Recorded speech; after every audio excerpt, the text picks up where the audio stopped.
What about now? Is it working? Please work. Okay. All right. Well, troubleshooting issues never gets old, I guess. Um, Partially because it never stops happening. Well, hello. Welcome to another SABA Tech Talks. I was hoping this one would go without any technical difficulties, but I was having some, and so I didn't have too much time to adjust the lighting, though I think it looks okay. It's not amazing, but it'll get the job done just fine. So today, what we're going to be talking about is just a bit about different editing softwares. So I actually made this video, so I did spend a little extra time today working on this. I'm just going to move over here to the side because as long as the microphone doesn't randomly mute when I show this, um, there you go. So this is a little screen here that you can see the me previewing some stuff. In fact, I'll actually probably go ahead and just do a full screen of it, just so that it's easier to see. So, going to like pause it and restart it. All right. So, looking at this, you can see that this is the DaVinci Resolve 18 up in the top right round there. You can read that is DaVinci Resolve 18. That is the file project manager. So this project manager is just where, as it sounds, all the projects are going to. So what you do is to get into it, you just click one of these items, or you can go ahead on the bottom right, press new project. Well, in Final Cut, and right now these are screenshots, you can see that it has this area under file where you can make a new library, and that would basically act as the file manager. However, on the left side, over, if the lighting allows for my right here, it's a little scuffed, but you can see that there is a bunch of projects. They're kind of older projects, most of them, I believe. But the thing about this is that Final Cut has a very simple system. You can see everything. You can quickly swap between them. DaVinci Resolve, it's a little bit extra stuff needed to be done in order to get to that point. But, it's not overly useful to just show this screenshots. So I actually do have more to this video. If we keep going, then what you will see, besides the comparison of how they look, is me showing the different projects. So you can see that you just click into a project and then you click a timeline. A timeline is basically where the different edits and stuff will go. So it's very easy. You can switch between different stuff and it's all right there. One thing I will note, however, you know what?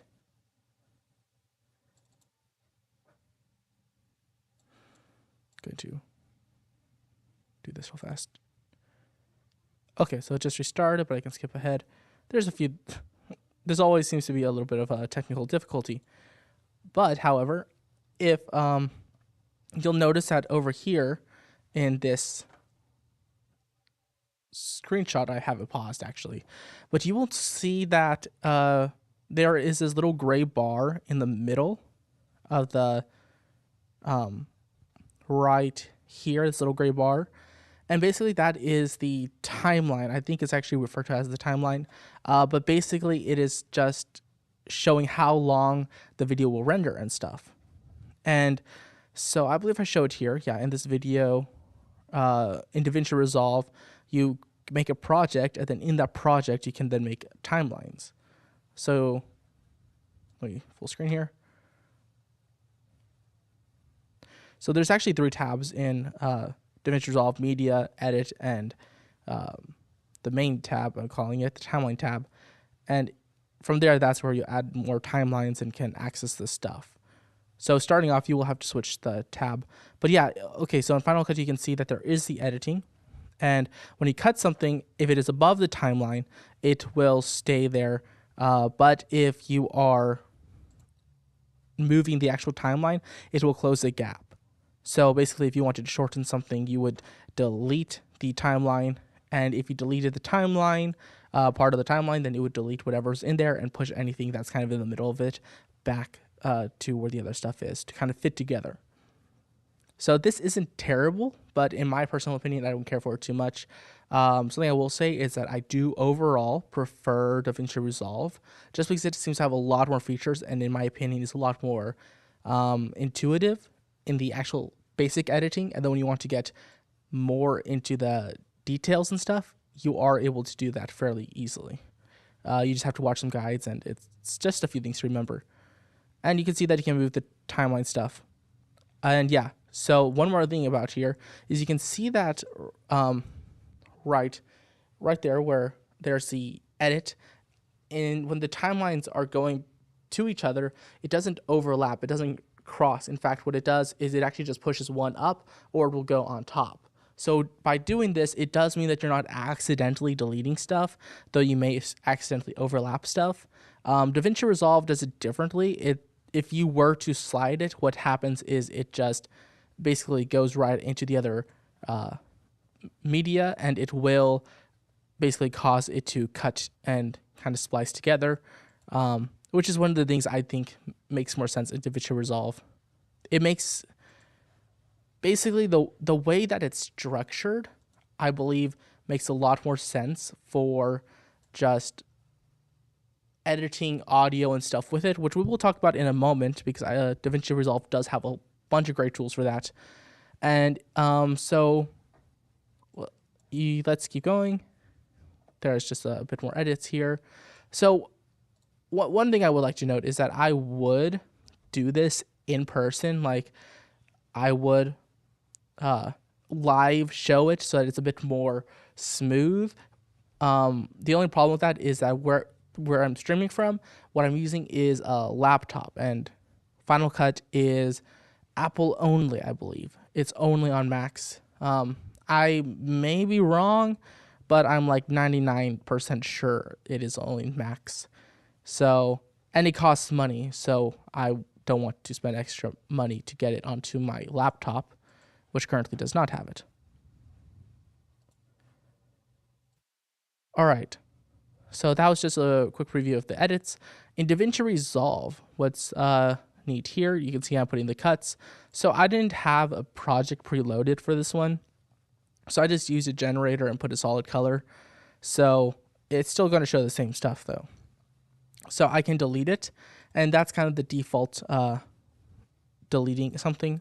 But if you use the actual delete key on your keyboard, I have mine rebound to F for the keybind. It does a ripple delete, which, as you can see, it just pushes everything together, which I do like to have the option to do both. And you can set different stuff for this in Final Cut. It's just I'm showing you through DaVinci. These are the different types of cuts, but you can just kind of see how everything can go in different tracks as I lift different things. You might see it soon. That is another thing to note. If you look at the left side of the screen here and the left side of the screen with DaVinci Resolve, or the left side of the timeline, because on the left side of the screen there's effects on this one, but in the middle, so let's do this again, like right there, you can see that there are different tracks. So there's track 1, and the more stuff you add, you can put in track 2, track 3, and it'll automatically add it as you put things on top of each other. The Final Cut does not have this, though you can layer things. It doesn't have a very clear definition saying track 1, track 2, and you'll see later on why. One of the reasons I think that's very important, especially for audio editing. So here you can put some effects. I don't know if this is stock one or not. There's a lot of downloaded ones from I can't remember exactly where it's from actually, but DaVinci Resolve does have some stock ones. For this one, I just randomly chose the grid. It's the same exact thing, basically, the same exact process of putting effects. You drag and drop it onto the thing you want, and then you can control it. So both have that. And I'd say that Final Cut probably does have a lot more effects built for it than DaVinci. However, there are a lot of stuff that are already built into DaVinci Resolve. I don't think you need a lot of extra stuff, but sometimes that extra can be just enough to change your mind. All right, so this is the color tab in Final Cut. Final Cut, you can adjust the exposure, so the brightness of different aspects of it, the whole thing, dark sides, light, middle. You can do the same for saturation, and overall the color, you can change the hue of the image, the warmth and everything. So this is pretty much good stuff. It's all you really need for a lot of edits, unless you're like going for really unless you're going for a really cinematic look, you really don't need much more than this. And even if you are trying to go for a cinematic look, you can use Final Cut. It's just maybe a little bit harder to isolate the certain parts. In DaVinci Resolve, it has this different color wheels which do the same thing to different aspects of it, and you can see there's a lot more options just overall here. There's these sliders if you want to use sliders for different stuff.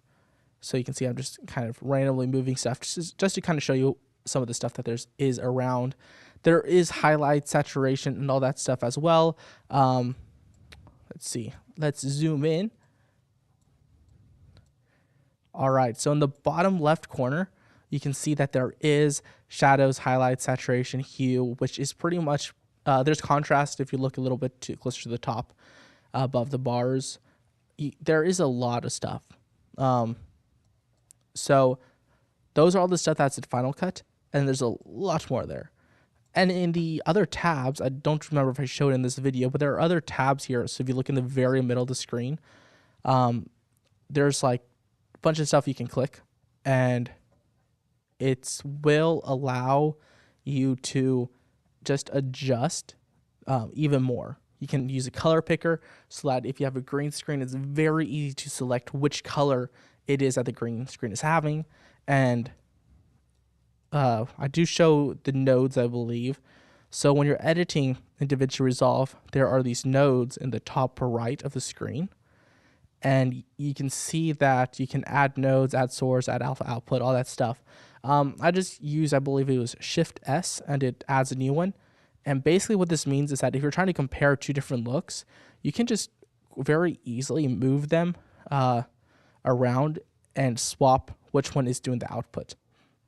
On top of this, you can use it to isolate things. So with the color picker, let's say this was a pink, gray, and I don't know, black image. So it has those three colors in it.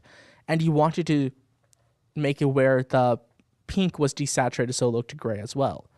If you used a color picker and you selected the pink, and then you used that and very specifically took the saturation out in one node, then you could do that without having to mess with the original image. Or if you wanted to do that and a few other things, let's say it was a landscape and you wanted to replace the sky, then you could target the sky with a mask here and use a node so that you could adjust as needed or have it before a certain time. So let me get out of this video real fast.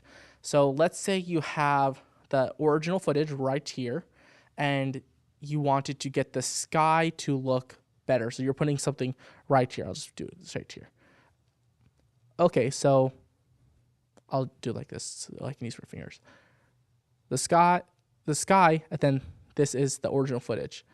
Then you wanted to overall color grade the whole entire thing, but now you're also moving how the sky looks, which is already color graded, it's already perfect. You wanted to color grade everything but that. Well, you could either mask it, which is probably something you could probably do in Final Cut, or you could use a node to put it before you made the sky. So basically it goes original footage, then everything's color graded, and then it masks that out instead of the other way around. And you could adjust this as you needed. I may not be explaining this great, but I'm hoping that it's enough. And like I said in other streams, I am going to be working on videos for each of these months that I've made different Tech Talk streams. I am going to be using I'm going to be spending some time to remake it, but for videos that are very well made, they're going to have every edit that's needed. That's just why it is taking a while to come out. I am working on a framing video, but There was something wrong that I did with a recording, so I am actually redoing part of it, but it should be out in about a week or two. From there, I'll be working on the rest of the stuff one by one, and I'm trying to make these really high quality so that it delivers the information really quickly, unlike live streams where there's a lot of talk, as you can probably tell, just not banter, just elaborating, kind of thinking on the spot, where it can take longer. So if you want quick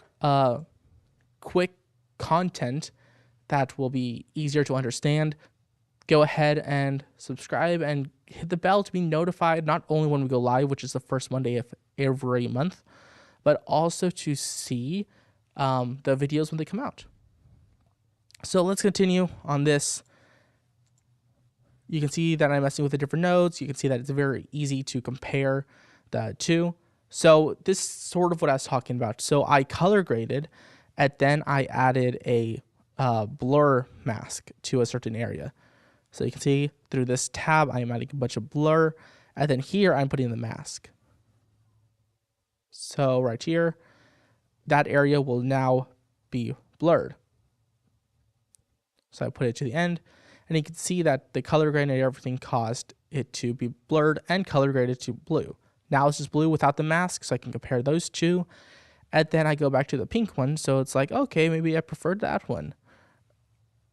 The other ones do look better, but I just kind of went back to that.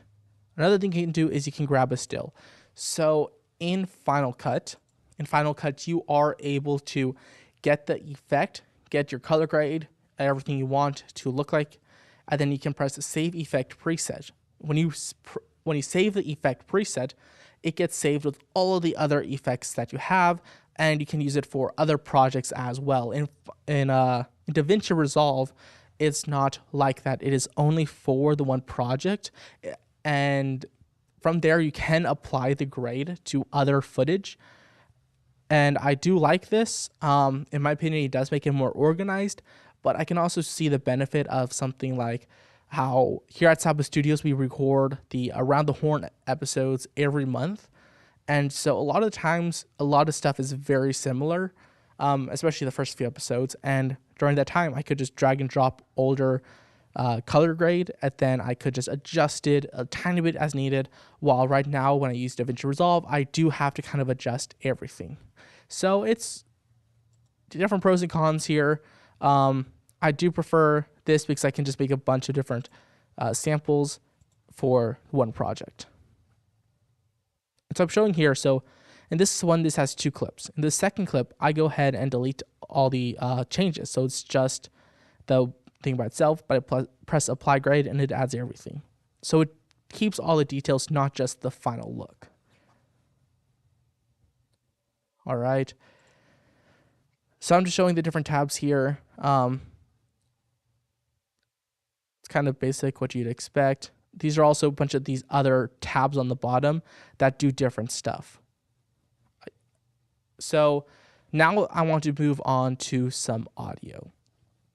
So looking here, you can see that Final Cut has an audio tab, and it does actually have a good amount of stuff. It has a volume, equalization, voice isolation. It has loudness. You can change the amount of uniformity, noise removal. It has hum removal.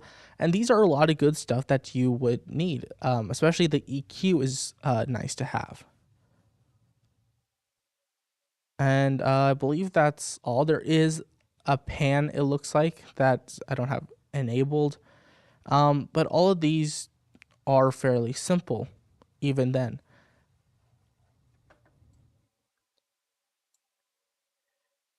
All right, and then I'm just showing that it has an option to see the file information, which DaVinci and most other editing softwares would have. Okay. So I was showing some of the effect stuff. This video is a little bit off. Okay, there we go. I was trying to find some stuff for audio, but let's see. So there is an audio tab similar to Final Cut. And what you'll notice is, let me pause it here. It has volume, it has pan, it has voice isolation, dialogue leveler, which is, I think, similar to the uniformity part of loudness. It has pan, voice isolation, all dialogue cross leveler. I already said that. Pitch shifter, it has a speed change, and these are all a bunch of good stuff. And you can select those for very specific stuff for specific clips. And it also has an EQ, though it's fairly simple compared to the one. It's easier to use, but it's also a simpler layout than what's in Final Cut. But I will show you one of these tabs over here is called Fairlight Audio. And here you can change a whole entire track. So when editing, typically what there is there is one track for music, one track for voice, a few tracks for different sound effects, if you're adding sound effects. And usually what I do is I actually use 2 tracks for music just so that I can kind of fade them into each other and actually see the fades and stuff. But the dialogue track is usually on track 1 or 2 because sometimes there's multiple people talking. So by doing this and editing the track, I can edit it to their voice without having to apply something to every single clip. I can just drag it into the very specific track and don't have to worry about it because all the changes are made to the entire track. In Final Cut, you can make an edit to the entire video before you start editing it, and then you can edit it, and every time you cut something, it keeps on both sides of the edit. However, if you were adding more videos to it that have the same exact audio and stuff, then you're going to have to save the effect preset and then add it each time to every single clip that you add. And that's just something that you don't have to really worry about with DaVinci Resolve. Just edit the clip, the track, and it's all good. It also has a bunch of these audio effects. And over here, you can see that there is, let me actually zoom in again. All right, so here there is the track effects that it can enable, which is voice isolation. So that is only for the paid version of this. And that's one more thing that I would like to point out is that DaVinci Resolve is free and works on every platform, unlike Final Cut. Final Cut costs money and works on Mac. That's one of the reasons I probably prefer DaVinci as well, is just because I do use a Windows computer for my personal use. So it's just easier to access it. But you can change which order. So if you are adding effects and then the dynamics, which we'll see in a moment, which is basically just like compressor and stuff. And then the EQ, you can change how you want it. So if you want, let's say you're putting an EQ that if you add the reverb to it and EQ it with the reverb on it, it sounds terrible. Then you can do EQ, then effects, then dynamics. But if you want the reverb to sound the same as the EQ, basically it gets EQ'd as well. You can change stuff up. I'm not explaining it too well right now, but basically you can change the order of which it will send out the audio. There's these effects you can add to the channel. There's the dynamics I was talking about. There's the expander, compressor. There's a gate, noise gate. There's a limiter. A bunch of stuff that you can add to this overall. And there's a little graph that you can see everything that's going on, including the audio as it's played. The EQ, you can change different types, and it has some presets that I think are really nice to have, basically to just get you started, or if you want to make a really quick thing without spending too much time on EQ, then you can also do this. I would not recommend it by just without changing anything.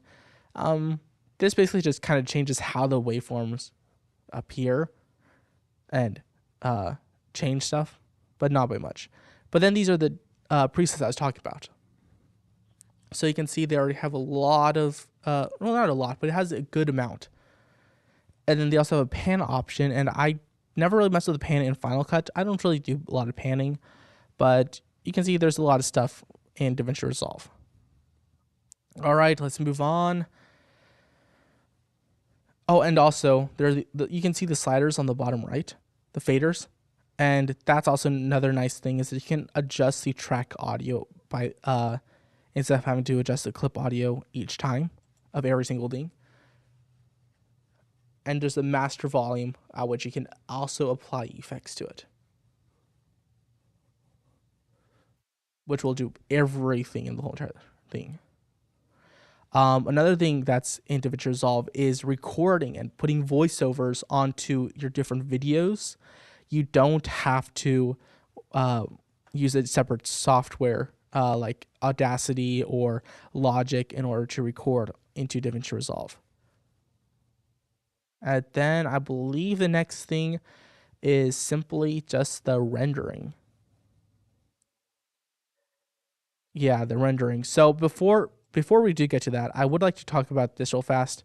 I didn't put it in the video, but at the bottom there is another tab. So this tab is called Fusion. The Fusion tab is basically a very powerful. It uses nodes similar to how the color grading thing is, but it's very powerful and it allows for 3D effects and edits and tracking and all this other stuff in DaVinci Resolve. You can, if you get really good at it, you can do some really neat effects overall that you can't really do with many stock or pre-made effects. And there's many videos out there that can help with learning the different stuff. For instance, I didn't know how to track somebody's face. It's one of the simpler things, but I didn't know how to do it. So I searched up a few videos and I was able to do it. And now I do it to make certain YouTube shorts every time that I make every Monday for a certain church. So now going to the render, you can see the render is the share option on the top right. There's a few different options, but over here you can change the settings, roles. They have different codecs, and you can save only. If you choose the different things, it will save it, and then it will automatically pop up the video, which I prefer not to have because it can be disruptive if I'm working on another thing while something is rendering. The roles, you can kind of change a few details here. And then info, creator, description, then there's the untitled project, stuff like that. And then you press next, and then you choose where you want to save it to. I didn't press next because I didn't want to render anything, so I press cancel. But then in DaVinci Resolve, you can see there is a dedicated media page. So at the top here, you'll see that I'm scrolling through a bunch of different options it has. And all of these let you save it in a different way, different presets. Or you can do a custom export. And what I normally do, I think, is pretty similar to just the H.264 codec one. But you can change the file name. You choose the location where you want to render it to. You can change between single clip and individual clips. Individual clips are really useful for making clips. So if there's a long thing and you want a bunch of like, let's say, TikToks from it or something, or YouTube Shorts, or Instagram Reels, you can cut it up and then save each and then each one will be their own clip, and then delete anything you don't want rendered, and then just press render individual clips, and it will render each one. You just have to make sure that they each have a unique file name. But you can see there's the format, codec, there's the resolution that you can change, frame rate. Frame rate is usually limited to the timeline's frame rate. You can change the quality of how much you want it to be working to process this stuff. And so you can, so let's say you want to save some space, you can set it to 6,000 kilobits, and that's enough to make a decent full high definition video. It might not have all the details if there's a lot of movement. Something talking like this, it's fine, but it will help with that. If you want to have a really high resolution thing and you're fine with a lot of space, then you can just choose best, and it will do. You'll use as much data as it needs to render it at the best quality you can.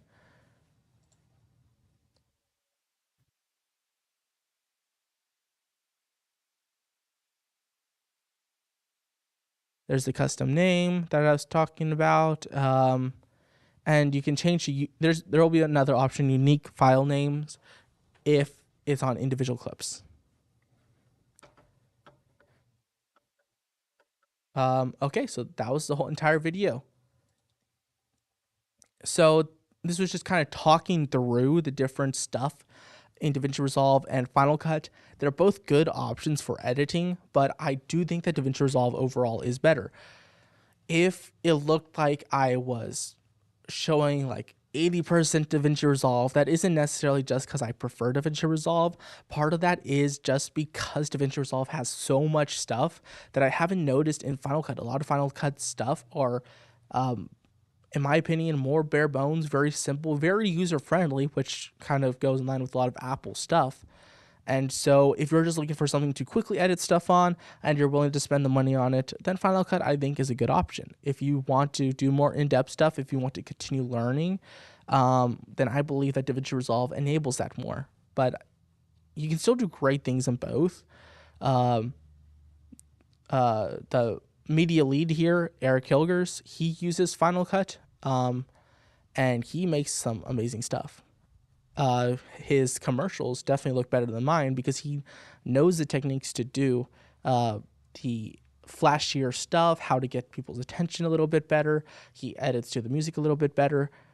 So if you're thinking, oh, DaVinci Resolve will just make me a better editor, that is not the case. It can enable you to do more, but a better editor, at the end of the day, can use many different softwares and still make something better than somebody using the most expensive, most featureful software. Speaking of which, if you have a lot of money to spend, there is Premiere Pro. You can get a subscription to it, monthly or yearly, and it costs quite a bit. But if you want a subscription service type, there is that. And I personally haven't used it just because I'm not going to spend that much money. And here at the offices, we don't use that. So many people do use it. It does have a lot of features, and a lot of the stuff that I showed here it will have. And there's a lot of integrations with like Photoshop and other stuff like After Effects that will work. I think it's After Effects will work with it. But I believe that DaVinci Resolve is the best option out of the three because it's free. And then you can do a one-time payment of $300 if you want to get the studio version, but it's not really needed. A lot of the different features, unless you're wanting to use the voice isolation, which is pretty powerful, there's not much stuff that you need to do. But yeah, so this is just some talk about the different streaming services and stuff. Like I said, I'll be making those videos. Make sure to subscribe if you would like to see those. And I am going to leave this one up, unlike the other two, because I believe that even though there was a few technical difficulties, I should start leaving it up and just kind of make a little bit of a catalog database of the different stuff here. And hopefully in a year or so, I can look back and be like, man, I've gotten much better at the different aspects of streaming, even though it is just once a month. Speaking of which, of looking back and seeing that you're doing better, we are having a tech talks. We're having a SABA Tech summer camp for a month. I believe it's in May. I may be a little bit wrong. I don't know the exact date right now, but I believe it's in May. It's during summer. It's a week long. We're teaching different stuff about tech, making videos. Not so much live streaming, as you can see that we're still learning that a bit here. But actually making the videos, we are working on teaching people that, and we have a curriculum that's going to be actually hands-on projects. At the end of the week, there will be a video to show the families and stuff. So that's something that I think is going to be really cool. And this year, it seems like we're having a good turnout, and I hope next year we can do even more. So just a bit of news on that. Thank you for watching. Have a great day, and I'll see you next month. Unless you come to the offices, I might see you.